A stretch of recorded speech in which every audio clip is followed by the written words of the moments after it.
habla de la enfermedad pulmonar obstructiva crónica, más conocida por EPOC, y está directamente, y yo creo que en este sentido Sandro hizo mucho por la comunidad, porque al padecer esta enfermedad tan grave, y siendo él una personalidad tan reconocida y tan querida por los argentinos, de alguna manera puso en el tapete, en la difusión pública, esta enfermedad que realmente es muy, pero muy grave, como decíamos al principio, está íntimamente relacionada con el fumar y con el cigarrillo. Está con nosotros la doctora María Alicia Martínez Cortizas, que es especialista en este tema. Primero, doctora, ¿qué es el EPOC y cómo la definimos? Bueno, esta sigla EPOC en realidad nos trae algunas palabras que ya la definen por sí sola. Es una enfermedad que afecta globalmente al pulmón. Además es crónica, es una enfermedad irreversible y el término obstructiva nos está indicando que produce obstrucción, o sea, dificultad al pasaje del flujo aéreo. Esto que nos estás diciendo que tiene que ver que es general del pulmón, que no es que afecta parte del pulmón, porque muchas veces nos automentimos y decimos no, pero esto es un alveolo y que de esta manera no pasa nada. No, acá nos afecta de manera completa. Globalmente. Por ejemplo, yo estaba escuchando en el panel anterior el problema del asmático. El asmático fundamentalmente tiene lesión a nivel de la tubería bronquial. Claro. En cambio, el paciente portador de EPOC tiene lesión a nivel de la tubería y de la estructura, del parénquima del pulmón. ¿Por qué? Porque no solamente el bronquio grueso, sino también los bronquios distales, los más finitos. Imaginemos el pulmón como si fuese un racimo de uvas, donde partimos del tronco y seguimos hasta la forma terminal, donde las uvas podrían asemejarse a lo que son los alvéolos. Está dañado globalmente. ¿Cómo aparece, cuáles son estos primeros síntomas de alarma y cómo llegamos al diagnóstico definitivo de la enfermedad?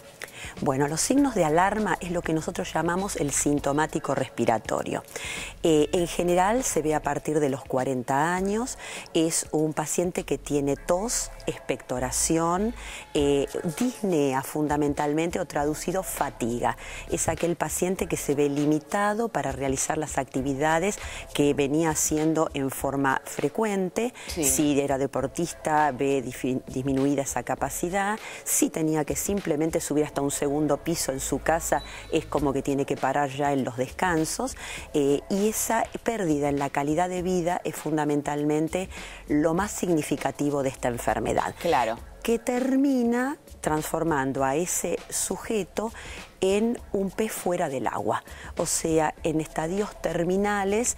No es agradable decirlo, pero en verdad el paciente se encuentra con una limitación tan importante de su capacidad respiratoria que es como una agonía, ¿no? Exacto, y muy lenta y muy lastimosa fundamentalmente. Hablábamos recién de la tos y de esta tos con expectoración, que muchas veces nosotros no le damos o no les prestamos demasiada atención, porque decimos, bueno, es una gripe mal curada, y nos empezamos como a acostumbrar a que esa tos forma parte de nuestro día, ¿no? Y lamentablemente no hacemos la consulta. Sabemos que esta tos puede estar inclusive vinculada con esta enfermedad que es tan grave. Inclusive este enmascaramiento o este no querer ver en los fumadores es muy frecuente, y el tabaco, sin lugar a dudas, es el responsable casi directo. El 90% de los pacientes portadores de EPOC tienen historia de tabaquismo o historia de fumador pasivo detrás de ellos. Entonces se enmascara como la tos típica del fumador. Uno lo consulta al paciente en la entrevista, le dice, no, mi tos estaba relacionado con que yo era fumador, sin darle mayor trascendencia. Y en verdad uno aconseja siempre que todo paciente que tiene tos, expectoración y fatiga, disnea, en grado variable, consulte al médico, porque otro problema grande que tenemos con la EPOC es que en un 90% de los casos está subdiagnosticada.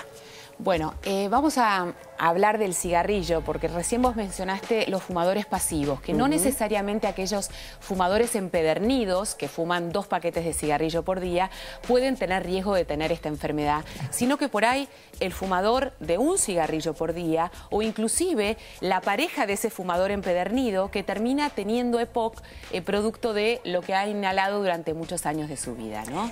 El tema del tabaco es un tema donde los neumonólogos y la Sociedad de Medicina Argentina de Medicina Respiratoria estamos haciendo mucho hincapié, porque la UATA y distintas instituciones, y todas vamos dirigidas en el mismo sentido, porque es prevenir.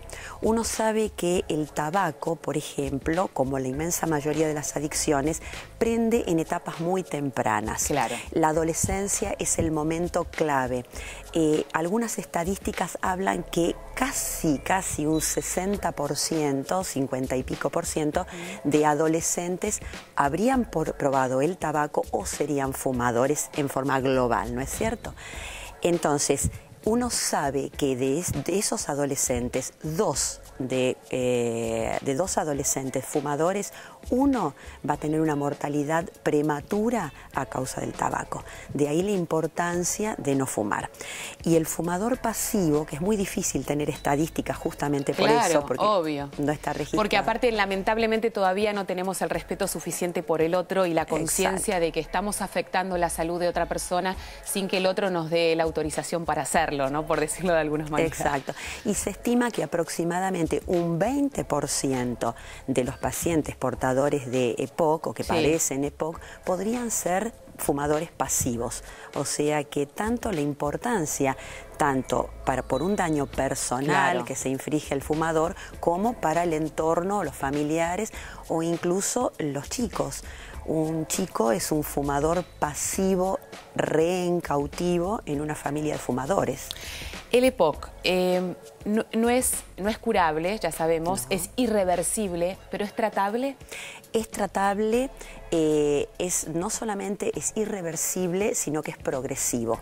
Otro de los problemas claves. Claro. Uno sabe que... O sea que una vez que aparece va en aumento por más de que nos tratemos a tiempo, ¿o esto va a modificar sustancialmente la calidad de vida que va a tener esta persona? A eso apunta. O sea, cuanto antes deje un fumador de fumar, mejor va a ser su calidad de vida en la proyección a futuro. Pero tenemos que tener en cuenta que una vez instalado es crónica, progresiva e irreversible. Con una evolución mucho más lenta y con tal vez mejor calidad de vida cuando uno sabe que lo tiene que controlar. Exacto. Evitar, por ejemplo, tener que ir con el tubo de oxígeno a todos lados para trasladarse o postergar esa situación, ¿no? Exacto, yo diría postergar esa situación. Pero por eso uno apunta más a que el que no fumó no se inicie en la adicción y el que fuma lo interrumpa lo antes posible.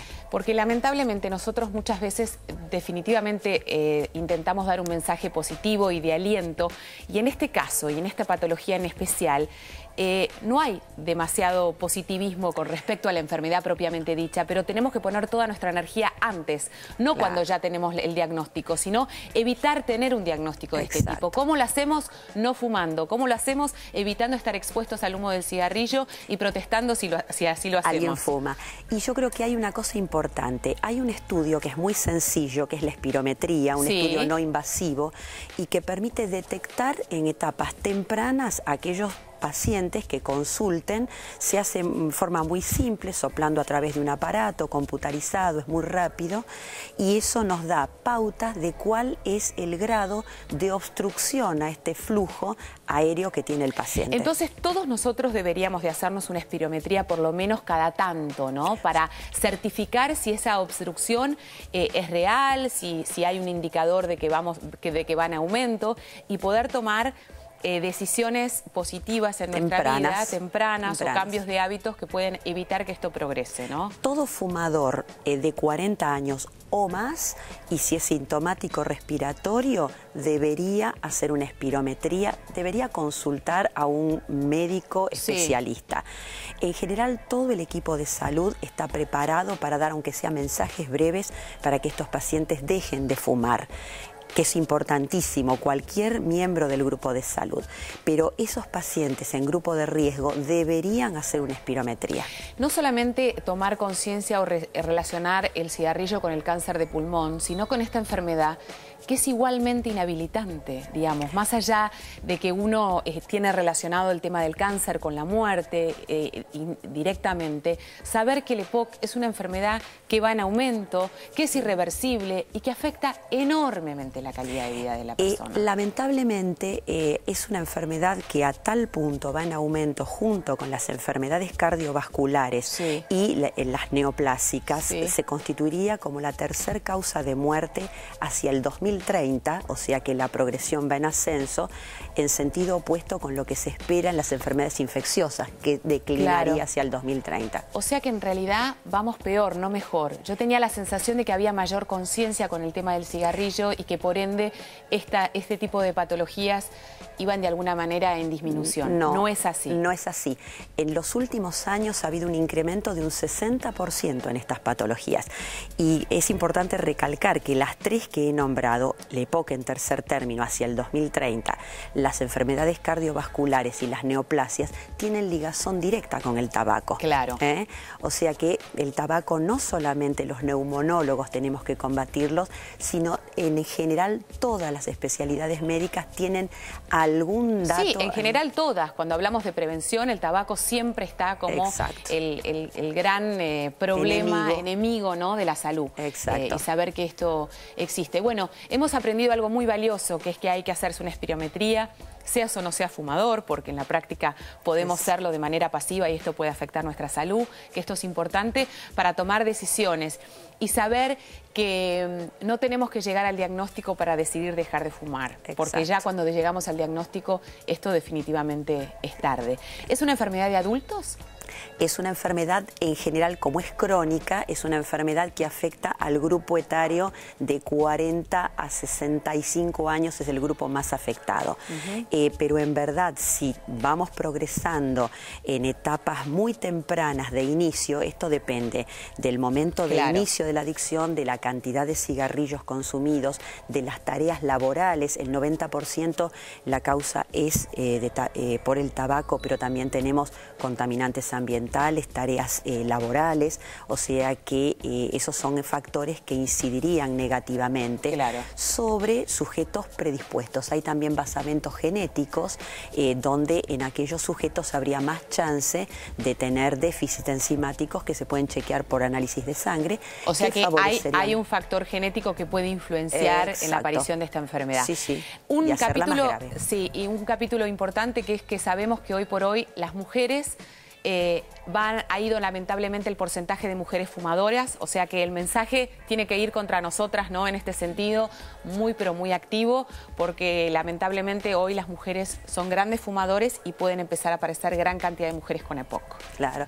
En el grupo de los adolescentes, inclusive, el porcentaje se estima que un 30% contra un 26%, es muy cercana la diferencia, pero serían mujeres fumadoras en relación con varones fumadores. Claro. O sea, y aparte no nos olvidemos que la mujer también tiene en el curso de su vida la maternidad y los periodos de lactancia y cuidado más cercano de los hijos, ¿no? El pulmón es un órgano no totalmente estructurado al momento de nacer. Por lo tanto, en una familia de fumadores... Estamos afectando al bebé directamente. Exacto. Doctora, gracias. No, muchísimas gracias por haber venido. Tenemos que hacer la pausa. Después de la misma estaremos hablando de la piel, de este órgano que es el más extenso que tenemos en nuestro organismo y que debemos de cuidar profundamente. Vamos a hablar de una campaña que se está llevando a cabo en todo el país para realizarse no solamente un autoexamen, aprender a identificar aquellos lunares o aquellas manchas que pueden ser peligrosas, sino también saber que tenés la posibilidad y tenés la obligación de ir a un dermatólogo para hacerte controlar. Hacemos pausa y estamos con este tema en un minuto. No te vayas. De tu pulgar hablan de vos, las cosas que metes en tu cartera y las carteras que no usas, el modo en que llevas